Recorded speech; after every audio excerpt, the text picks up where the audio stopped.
Oh, hi, good morning, everybody, and welcome to another class, another coding class. Today we're going to have a rather relaxed session. I had the opportunity to look at your results in the quiz, and while some of you did very well, I noticed a few of you struggled with some of the questions. So what I'll be doing right now is I'll be taking you through a revision of the question so I can help you understand. And in case there are some of you that did not understand why some of the answers were wrong, we'll look at it together. So let's do this. Okay. Now, yalla. Start.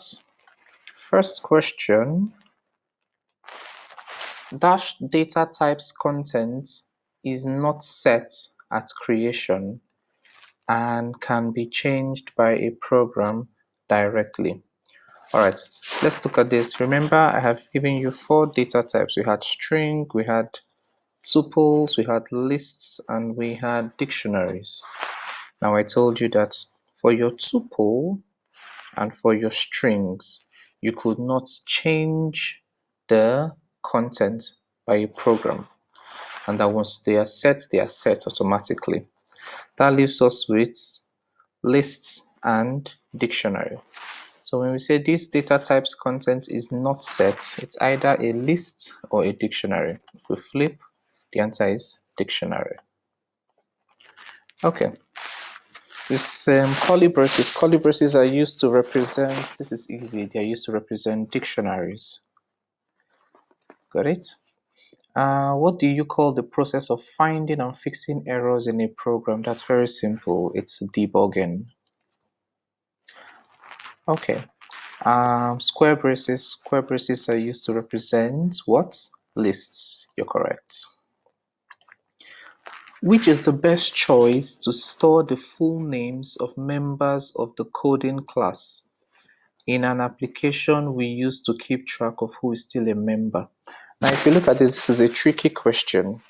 Now, the coding class might have 10 students, but of course, people will leave the class and people will join the class. So that means that this data type will require that we can add or remove things when the need arises. So we know that this is not a tuple, and because it's a number of different names, we know that it is not a string. So now, because we are not assigning a key to the members in this class, we know that this is not a dictionary. So what does that leave us with?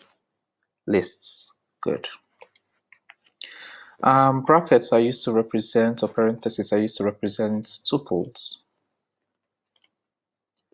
The process of repeating one or more instructions over and over again, I told you that a loop, another name for a loop is called iteration.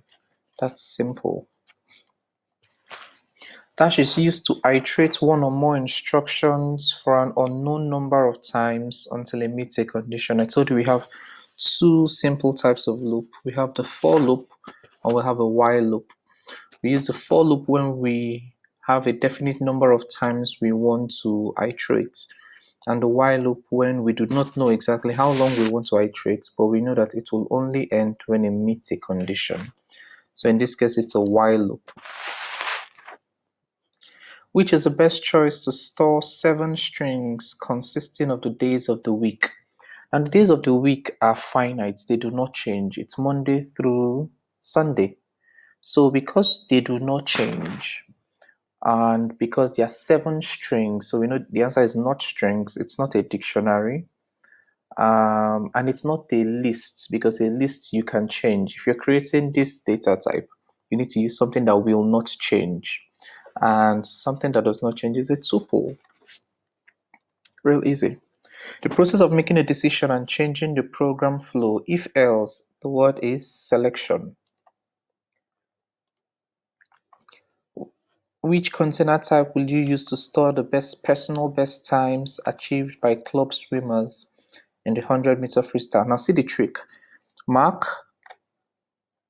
that's not what I wanted to do. Okay, which container type will you use to store the monthly rainfall data for Dubai